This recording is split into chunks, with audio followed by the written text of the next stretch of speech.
Welcome back to Raw Sports Talk. I'm Chris, your favorite stat reader, and we have the Mavericks hosting the Hornets, and the Mavericks are 10-point home favorites. The over-unders at 223.5.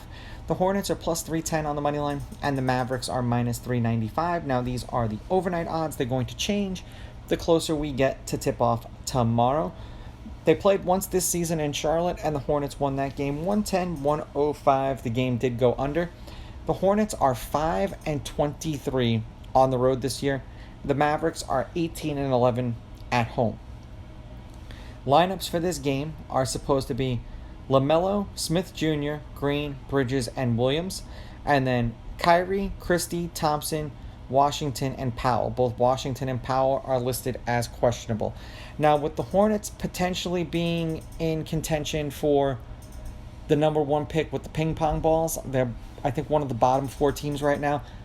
I imagine that if they're not 100% sold that LaMelo is good to go, we're going to see him start resting, or them resting him a lot more in the last 25 games of the year, which is pretty much what we've got left, because they can only hope that the Wizards can find a way to win a couple of games.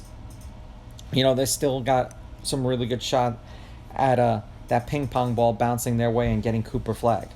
Head-to-head, these teams are 5-5 against each other. The home team is 5-5.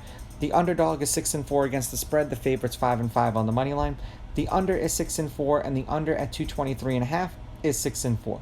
The Hornets are 2-8 in their last 10. They are 5-5 against the spread. The under is 6-4.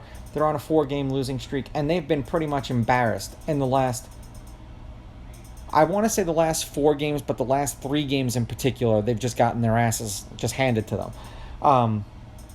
244, 229. Then there was 218 and then 220. 14-point loss to the Nuggets. They covered. The next 3 games they did not. In all of these games they were on the road. Then they lost by 53 to the Blazers. Then they came back and lost by 42 to the Kings.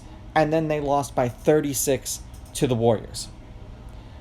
Yet again, this is why people aren't watching the NBA. I get it. They're a bad team, and I understand why they're doing what they're doing, even though they're going to say that that's not the reason why they're doing what they're doing. But there's too many teams that do shit like this, and then you wonder why people don't watch the regular season anymore. The Mavericks are 5-5 in their last 10, 7-2-1 against the spread. The over-under is 5-5. They've lost their last 2, but they're 4-1 in their last 5 against the spread. The under's hitting their last 3. 231, 214, 228, 206. 5-point win over the Heat, covered. 8-point win over the Pelicans, covered. 24-point loss to the Warriors, did not cover. 8-point win over the Lakers, they covered. Mavericks at the money line, Mavericks laying the points. I'm going under because God only knows how many points the Hornets are going to score, if they'll even score 100. And like I said, I really think that they're going to start to rest LaMelo with hopes of that ping pong ball bouncing their way. I just have a strange feeling that it's going to end up going to the Pelicans. These are just my picks. If you disagree, please go with your gut, and please bet responsibly.